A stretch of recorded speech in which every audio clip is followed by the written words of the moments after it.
यीशु मसीह के पर्वतीय उपदेश। और आज हम यीशु मसीह के पर्वतीय उपदेश के 8वें भाग पर कुछ देर विचार करेंगे, जो मत्ती रचित सुसमाचार उसके 5वें अध्याय के 10वें पद में पाया जाता है। लिखा है, धन्य हैं वे जो धर्म के कारण सताए जाते हैं, क्योंकि स्वर्ग का राज्य उन्हीं का है। आइए हम प्रार्थना करें। प्रभु जी, हम धन्यवाद देते हैं आपके इन धन्य वचनों के लिए, जो कि आपने इसलिए दिए हैं कि हम अपने जीवन को इसके द्वारा आपके मार्ग पर चलाने वाले और अपने जीवन को सुधारने वाले हो सकें। प्रभु जी, जब हम इस 8वें धन्य वचन पर चिंतन करते हैं, हमारी आत्मिक आंखों को खोलिए कि हम वचन की अद्भुत बातों को देखें, समझें और उसके अनुसार चलें। मेरी सहायता कीजिए बोलने में, और मेरे प्रिय जो सुनते हैं उनकी अगुवाई कीजिए, ताकि वो इस वचन के अनुसार आचरण कर सकें। विनती यीशु मसीह के नाम से मांगते हैं, आमीन। प्रियो, जैसा कि हमने देखा, मत्ती रचित सुसमाचार उसके 5वें अध्याय के 10वें पद में लिखा है, धन्य हैं वे जो धर्म के कारण सताए जाते हैं, क्योंकि स्वर्ग का राज्य उन्हीं का है। सताव हर एक मनुष्य के जीवन में आता है। ऐसा कोई दावा नहीं कर सकता कि उसके जीवन में परेशानियां, सताव, कठिनाइयां नहीं आई। हर एक के जीवन में सताव आते हैं, लेकिन महत्वपूर्ण बात यह है कि आपके और मेरे जीवन में सताव क्यों आ रहा है, किस कारण से आ रहा है। क्योंकि जो सताव है वो हमारे जीवन में 2 कारणों से आता है।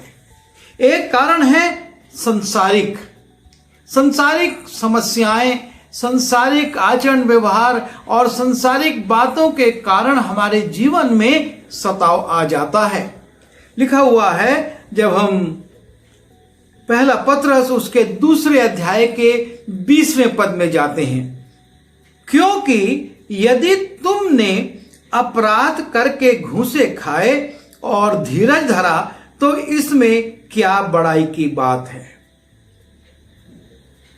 परमेश्वर का वचन कहता है कि यदि गलत कार्य करने के कारण, अपराध करने के कारण, देश के कानूनों को तोड़ने के कारण या परमेश्वर की व्यवस्था के विपरीत काम करने के कारण हमारे जीवन में सताव आता है, परेशानियां आती हैं, तो ये कोई बड़ाई की बात नहीं है। ऐसा तो होगा ही।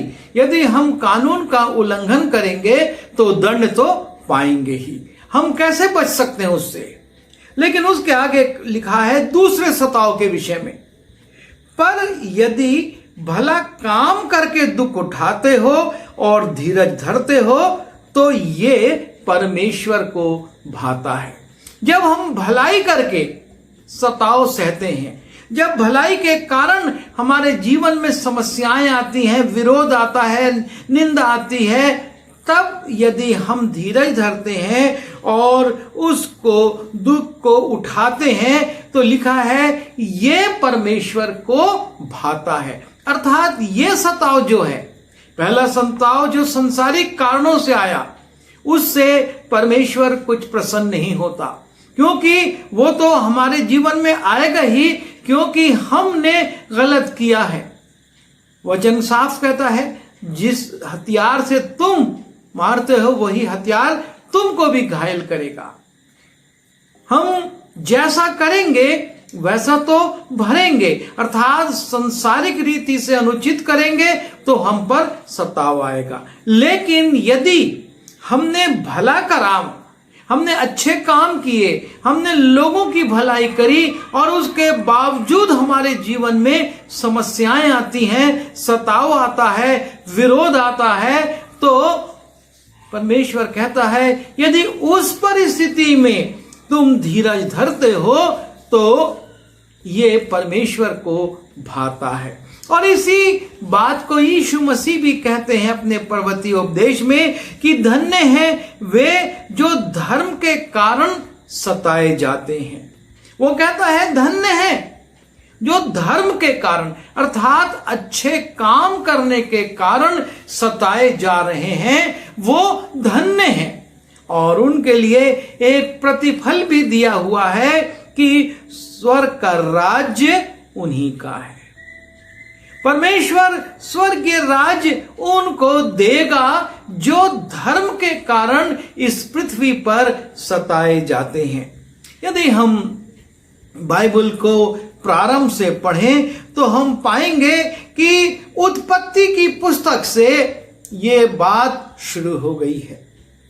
जब हम उत्पत्ति की पुस्तक में आदम के दोनों पुत्रों का वर्णन पढ़ते हैं, कैन और हाबिल का। कैन भी अपनी भेंट परमेश्वर के सामने लाता है और हाबिल भी भेंट परमेश्वर के सामने लाता है। परमेश्वर हाबिल की भेंट को ग्रहण कर लेता है, लेकिन कैन की भेंट को ग्रहण नहीं करता है।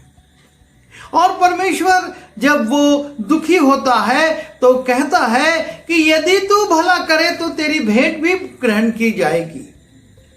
लेकिन कैन के जीवन में भलाई नहीं थी और इसलिए उसकी भेंट परमेश्वर ने ग्रहण नहीं की। और जब परमेश्वर ने उसकी भेंट ग्रहण नहीं करी तो भेंट परमेश्वर ने ग्रहण नहीं करी, लेकिन शत्रुता उसको हाबिल से हो गई और वो शत्रु बन गया हाबिल का, उसका प्राण का प्यासा हो गया।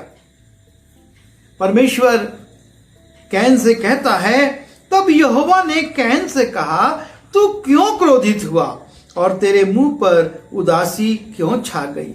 यदि तू भला करे तो क्या तेरी भेंट ग्रहण ना की जाएगी?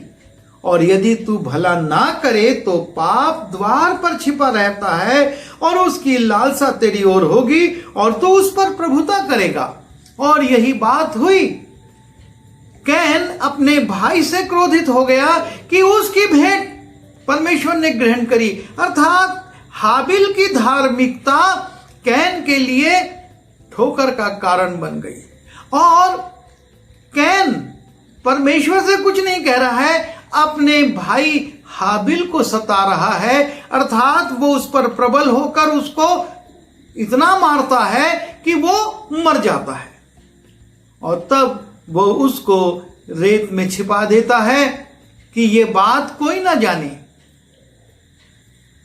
जो धर्म के कारण सताव है वो हम कैन और हाबिल के से ही शुरू देख लेते हैं कि कैसे उन दोनों के बीच में शत्रुता आ गई, क्योंकि हाबिल की भेंट परमेश्वर ने ग्रहण करी। इसमें हाबिल की कोई गलती नहीं थी।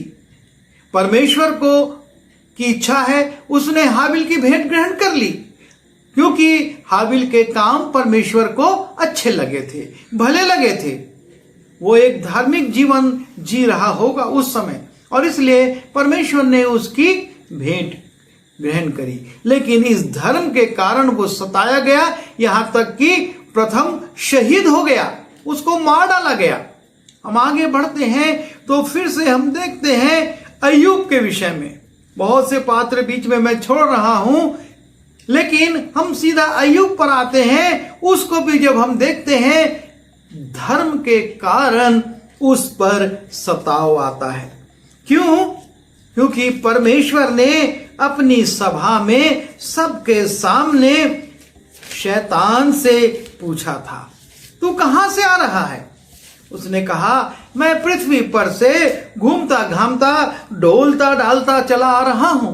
और तब परमेश्वर कहता है, यहोवा ने शैतान से पूछा, क्या तूने मेरे दास अय्यूब पर ध्यान दिया है? क्योंकि उसके तुल्य खरा और सीधा और मेरा भय मानने वाला और बुराई से दूर रहने वाला मनुष्य और कोई नहीं है। पूरी पृथ्वी पर अय्यूब के समान उस समय खरा, सीधा, परमेश्वर का भय मानने वाला और बुराई से दूर रहने वाला कोई मनुष्य नहीं था। उस ऊंचाई तक कोई नहीं पहुंचा था। और जब परमेश्वर अपने पुत्रों की सभा में इस बात की उद्घोषणा करता है तो वो शैतान चुनौती देता है कि मुझको मौका दे कि मैं इसको सताऊं, मैं इसकी उस संपत्ति को जो तूने दी है छीन लूं, और तब देखना ये तेरे मुंह पर तेरी निंदा करेगा। परमेश्वर उससे कहता ठीक है, मैं उसको मत छूना, लेकिन उसकी हर चीज को तू छू सकता है। और शैतान एक सताव ले आया, उसके बच्चे मर गए, उसकी संपत्ति लूट ली गई और आग गिर के उसके पशुओं को जला दी। और तब जब ऐसा होता है, फिर से परमेश्वर शैतान से पूछता है कि क्या तूने देखा है, मेरे दास अय्यूब पर ध्यान किया है? पृथ्वी पर उसके तुल्य खरा, सीधा और मेरा भय मानने वाला और बुराई से दूर रहने वाला और कोई मनुष्य नहीं है। यद्यपि तूने मुझे उसको बिना कारण सत्यानाश करने को उभारा, तो भी वो अब तक अपनी खराई पर बना है। अय्यूब के जीवन में सताव आ गया, उसके जीवन में दुख क्लेश आ गया, क्योंकि शैतान परमेश्वर को दिखाना चाहता था कि अगर तूने अपनी आशीषें इस पर से उठा ली तो ये तेरी निंदा करेगा, तुझको तुझ करेगा, तुझ कहेगा। लेकिन परमेश्वर ने फिर से कहा, देख, ऐसा करने के बाद भी आज भी अय्यूब अपनी खराई पर बना हुआ है। तब परमेश्वर से कहता है शैतान ने यहोवा को उत्तर दिया, खाल के बदले खाल, परंतु प्राण के बदले मनुष्य अपना सब कुछ दे देता है। यदि उसके प्राण पर आएगा तो वो निश्चित रूप से तुझको छोड़कर अपने प्राण को अपनी बुद्धि से बचाने की कोशिश करेगा। परमेश्वर फिर से कहता है, उसके प्राण को मत लेना, लेकिन मैं उसके शरीर पर तुझको अधिकार देता हूं। और तब उसका शरीर ओलों से, फूलों से भर गया, उसको खुजलाहट होने लगी और वो घर के बाहर राख में बैठकर अपना शरीर एक ठिकरे से खुजलाने लगा। लेकिन उस सताव में भी, उस पीड़ा में भी, उस बीमारी में भी अय्यूब ने अपने परमेश्वर की निंदा नहीं की। और यही है, सताव में जो स्थिर रहते हैं, परमेश्वर का पुत्र यीशु मसीह कहता है, धन्य है वो जो धर्म के कारण सताया जाता है। हाबिल इसलिए मरा क्योंकि उसके भाई ने देखा कि मेरे भाई की, हाबिल की भेंट ग्रहण हुई पर मेरी नहीं। अय्यूब इसलिए संकट में पड़ा कि परमेश्वर ने उसकी प्रशंसा स्वर्ग में की। और शैतान कहता है कि इस प्रशंसा को तू कर रहा है पर यह उचित नहीं है, क्योंकि यदि तूने अपनी आशीष हटा ली तो ये तेरे मुंह पर तेरी निंदा करेगा। उसके जीवन में धर्म के कारण, क्योंकि उसके काम अच्छे थे, वो परमेश्वर के विरुद्ध नहीं बोलता था। और परमेश्वर यही कहता है कि पूरी पृथ्वी पर खरा और सीधा और मेरा भय मानने वाला और बुराई से दूर रहने वाला और कोई नहीं है। पर उसके जीवन में सताव आ गया। यीशु मसीह इसी बात को कहते हैं कि धन्य हैं जो धर्म के कारण सताए जाते हैं। यदि हम पुराने नियम के भविष्यवक्ताओं को देखें तो हम हर एक भविष्यवक्ता के जीवन में सताव को देखेंगे। उनके जीवन में चूंकि उनके काम सही थे, वो सही काम करने के लिए लोगों को प्रेरित करते थे, उनके जीवन में सताव आया। यहां तक कि बहुत से भविष्यवक्ता मार डाले गए। कारण सिर्फ एक था कि वो धर्म के काम करते थे और इसलिए सताए गए। पर परमेश्वर कहता है, प्रभु यीशु मसीह कहता है, धन्य है वे जो धर्म के कारण सताए जाते, क्योंकि परमेश्वर का राज्य उन्हीं का है। परमेश्वर के राज्य में वही लोग प्रवेश करेंगे और परमेश्वर इस पृथ्वी पर उनको राजपाट दे न दे, लेकिन स्वर्ग में, स्वर्गीय राज्य में उनको स्थान मिलने वाला है। नए नियम में हम देखते हैं सबसे ज्यादा सताव यीशु मसीह का हुआ। जितना सताव उसका हुआ उतना किसी और का नहीं हुआ, लेकिन यीशु मसीह उस सताव को सहते हुए इसी बात को पिलातुस के सामने प्रकट करते हैं कि मेरा राज्य इस पृथ्वी का नहीं है। यदि मेरा राज्य इस पृथ्वी का होता तो मेरे लोग मेरे लिए संघर्ष करते, पर मेरा राज्य तो स्वर्ग का है। वो चौंकता है, अरे तो क्या राज्य करेगा? जिसको लोग बंदी बनाकर लाए हैं वो राज्य करेगा। यीशु मसीह कहते हैं मेरा राज्य इस पृथ्वी का नहीं। मैं यहां पर राजा बनकर 10 वर्ष 20 वर्ष नहीं, लेकिन मैं तो अनंत काल का राजा हूं और राजा रहूंगा। और वो उस बात को प्रकट करता है कि पृथ्वी का राज्य उसका नहीं, लेकिन स्वर्गीय राज्य उसका है। जब हम प्रेरितों का काम उसके 12वें अध्याय के 2 पद में जाते हैं, हम देखते हैं यूहन्ना का भाई याकूब तलवार से काट दिया जाता है। हेरोदेस देखता है कि इससे लोग खुश हो रहे हैं इस सताव से, तो वो पतरस को भी पकड़ लेता है कि पतरस को भी दंडित करके वो अपनी वाहवाही लूटे कि वो एक अच्छा प्रशासक है और यहूदियों की चिंता करता है, क्योंकि यहूदी नाराज थे याकूब से, यहूदी नाराज थे पतरस से, क्योंकि वो व्यवस्था के विरुद्ध यीशु मसीह को बताते थे, यीशु मसीह की प्रशंसा करते थे। स्तफनुस के ऊपर सताव किस लिए आया? सिर्फ इसलिए आया स्तफनुस पर सताव क्योंकि उसने लोगों से कहा था कि यीशु मसीह ही परमेश्वर है और तुमने उसको क्रूस पर चढ़ाया। उसने बड़े विस्तार से लोगों को समझाया और तब सुनने वालों के हृदय छिदे नहीं, लेकिन वो दांत किटकिटाने लगे और उसको घसीट कर नगर के बाहर ले गए ताकि उसको पत्थरवाह कर सके।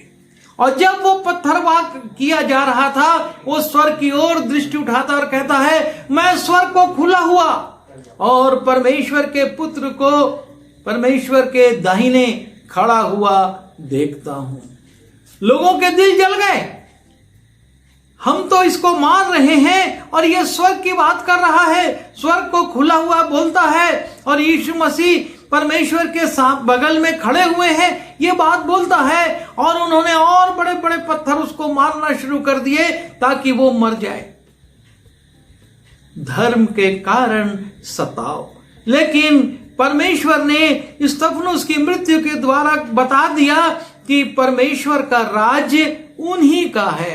उसको उस अपने राज्य में लेने के लिए प्रभु यीशु मसीह वहां पर उसको खड़े दिखे। हमको इस बात पर दुखी नहीं होना है कि हमारे काम अच्छे हैं, हम भले काम करते हैं और उसके बावजूद लोग हमको सताते हैं, क्योंकि प्रभु यीशु मसीह ने इस बात को अपने सेवकाई के प्रारंभ में जो पर्वतीय उपदेश थे उसमें लिख दिया कि धन्य हैं वे जो धर्म के कारण सताए जाते हैं। हम यदि भले काम करके सताए जाते हैं और धीरज धरते हैं तो ये परमेश्वर को भाता है, परमेश्वर उसको पसंद करता है, परमेश्वर उसको से खुश होता है। और लिखा है कि जब स्तफनुस मर रहा था वो यीशु मसीह को देखता है ताकि यीशु मसीह उसको अपने राज्य में ले ले। यीशु मसीह उसको खड़ा दिखाई देता है और वो कहता है कि मैं परमेश्वर के पुत्र को खड़ा हुआ देखता हूं। यीशु मसीह ने यही बात पिलातुस को कही थी, मेरा राज्य इस पृथ्वी का नहीं है और परमेश्वर के लोगों का भी राज्य इस पृथ्वी का नहीं पर स्वर्ग में है। और इसलिए उसने कहा था उससे कि यीशु ने उत्तर दिया कि मेरा राज इस जगत का नहीं, यदि मेरा राज इस जगत का होता तो मेरे सेवक लड़ते और मैं यहूदियों के हाथ सौंपा ना जाता, परंतु अब मेरा राज्य यहां का नहीं। ना हमारे प्रभु यीशु मसीह का राज्य यहां का था और ना आपका और मेरा इस पृथ्वी पर राज्य है, पर हमारा राज्य स्वर्ग में है। और इसलिए यीशु मसीह ने कहा, धन्य है वे जो धर्म के कारण सताए जाते हैं। हम अपने सताव का विश्लेषण करें। पहले हम इस बात के लिए देखें कि हमारे ऊपर सताव क्यों आ रहा है और क्या करने से। यदि गलत काम करने से आ रहा है तो हमको अपने जीवन को सुधारना होगा, और यदि भला काम करने के लिए आ रहा है तो हमको प्रभु का धन्यवाद करना है कि वो हमको अपने स्वर्गीय स्थान में लेने को तैयार है, क्योंकि उसने कहा है जो धर्म के कारण सताए जाते हैं स्वर्गीय राज्य उनका है।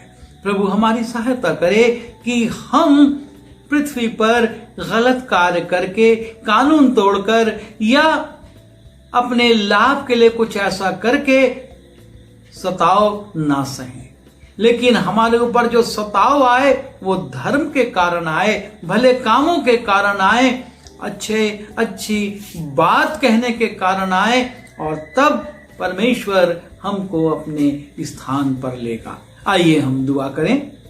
प्रभु जी, हम धन्यवाद देते हैं आपके पुत्र अपने प्रभु यीशु मसीह के लिए, जिसने कि अपने लोगों को ढांढस बंधाया और ये कहा कि यदि तुम धर्म के कारण सताए जाते हो तो तुमको चिंता करने की आवश्यकता नहीं, क्योंकि स्वर्गीय राज तुम्हारा है। और इसलिए प्रभु हमको शक्ति दीजिए कि हम सांसारिक बातों में, सांसारिक कार्यों में लिप्त ना हो, कि हम पर सांसारिक सताव आए, लेकिन हम आपकी सेवा में लगे रहें, भले काम करें। और जैसा कि आपका वचन कहता है कि तू जिसका भला कर सकता है और यदि तुझ में शक्ति है तो उसको जरूर से कर। हम भले काम करें, यदि उसके बावजूद विरोध होता है तो हम धन्य हैं, क्योंकि आप हमको स्वर्गीय स्थान में लेने को तैयार हैं। विनती यीशु मसीह के नाम से मांगता हूँ, आमीन।